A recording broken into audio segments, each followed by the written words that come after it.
Now notice the incredible parallels between this document and the record of the book of Exodus.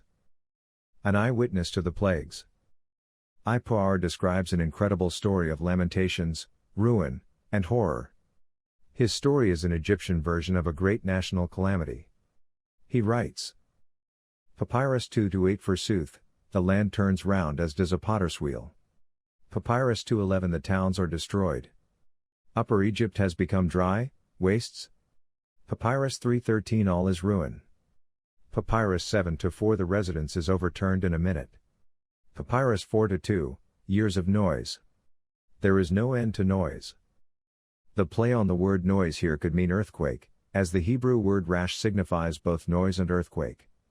Earthquakes are often accompanied by loud ominous sounds from the bowels of the earth.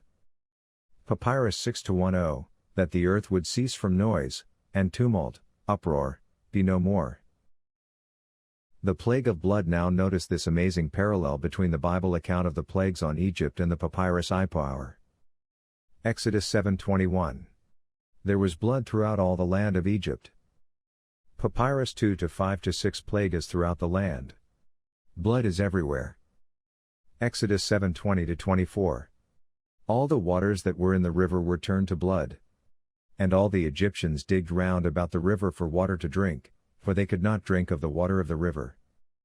Papyrus 2:10 Men shrink from tasting, human beings and thirst after water. Papyrus 3:10-13 That is our water.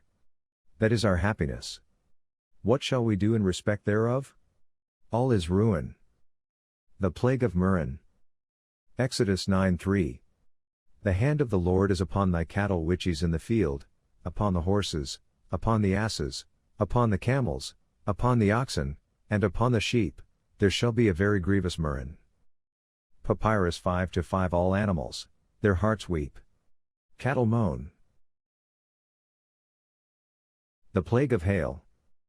After plagues of frogs, lice, flies, and the disease of murrain on the cattle, God brought on Egypt the destruction of a massive hailstorm which destroyed crops everywhere. This also was recorded by the Egyptian Ipuwer. Notice. Exodus 9:25.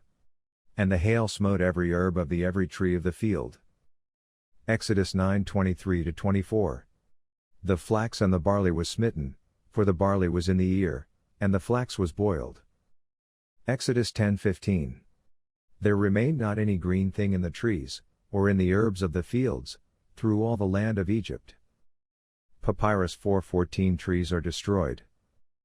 Papyrus 6-1 No fruit nor herbs are found. Papyrus 2:10 Forsooth, gates, columns and walls are consumed by fire. Papyrus 10-3-6 Lower Egypt weeps. The entire palace is without its revenues.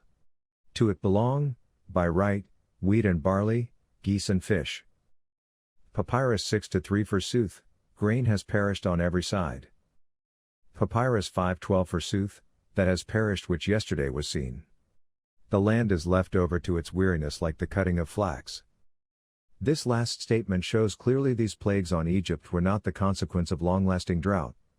Rather, this was a sudden onslaught of disaster, virtually overnight. What was visible yesterday was perished today. The produce of Egypt was cut down, like the cutting of flax, a sudden, incisive event. The plague of locusts. Exodus 10:4-5. Tomorrow will I bring the locusts into thy coast, and they shall cover the face of the earth. And they shall eat the residue of that which is escaped, which remains unto you from the hail, and shall eat every tree which groweth for you out of the field. Papyrus 6-1 No fruit nor herbs are found. Hunger. The plague of darkness. Exodus 10:22-23. And there was a thick darkness in all the land of Egypt 3 days, they saw not one another, neither rose any from his place for 3 days. Papyrus 9:11 The land is not light. This plague of darkness is further described in another ancient Egyptian document, a black granite monolith or shrine at the border of Egypt, inscribed with hieroglyphics all over its surface. The shrine's message declares, El Arish, the land was in great affliction. Evil fell on this earth. It was a great upheaval in the residence.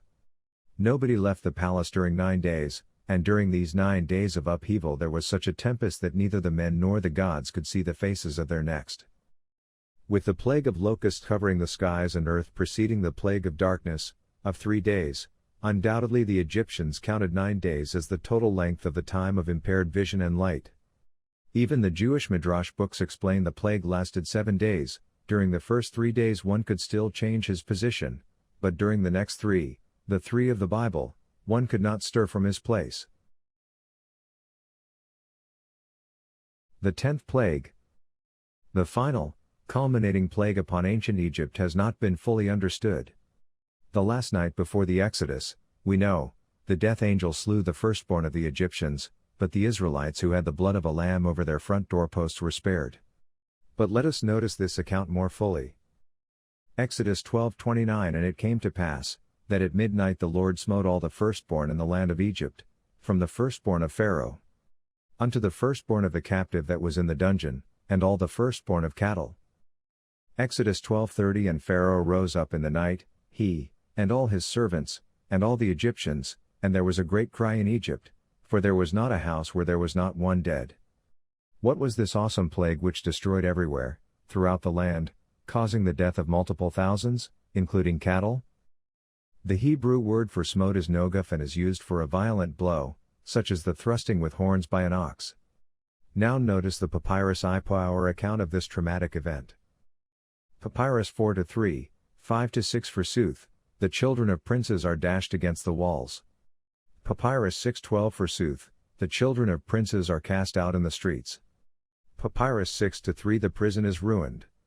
Papyrus 2:13 He who places his brother in the ground is everywhere. Papyrus 3:14 It is groaning that is throughout the land, mingled with lamentations. What happened? The evidence indicates that during this final night of the Passover, a great earthquake struck Egypt, killing those God had marked for death all over the land, from the houses of princes to those lying in dungeons, and even cattle. The church historian Eusebius quotes an ancient source in a book by Artapanus which tells of hail and earthquake by night, of the last plague, so that those who fled from the earthquake were killed by the hail, and those who sought shelter from the hail were destroyed by the earthquake. And at that time all the houses fell in, and most of the temples. This must have been a massive earthquake. It must have been a forerunner of the final earthquake and hail which will culminate the 7 last plagues mentioned in the book of Revelation. See Rev. 16:17-21. The Ipuwer Papyrus says. Papyrus 4-4, 6:14 Forsooth, those who were in the place of embalmment are laid on the high ground. A legend in the Haggadah tells that in the last night, when Egypt was smitten, the coffin of Joseph was found lying on the ground, lifted out of the grave.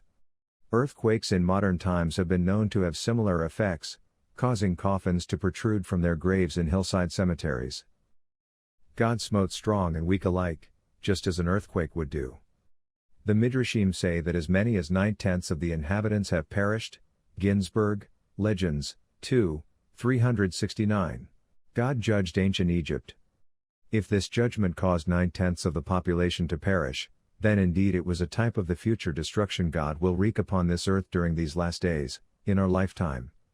In the future time of trouble we find that only 1/10 of the population shall survive, Isaiah 6:13. God will overthrow the land as he did Sodom and Gomorrah, Amos 4:11. Only 10% of the population of the nations comprising modern Israel shall escape death, Amos 5:3. This same figure can be extended to the judgment of the Gentiles, also, who will be judged and found wanting by God, compare Isa 10:18-19, Isa 47:1-9, Rev. 18, Isa 24-6.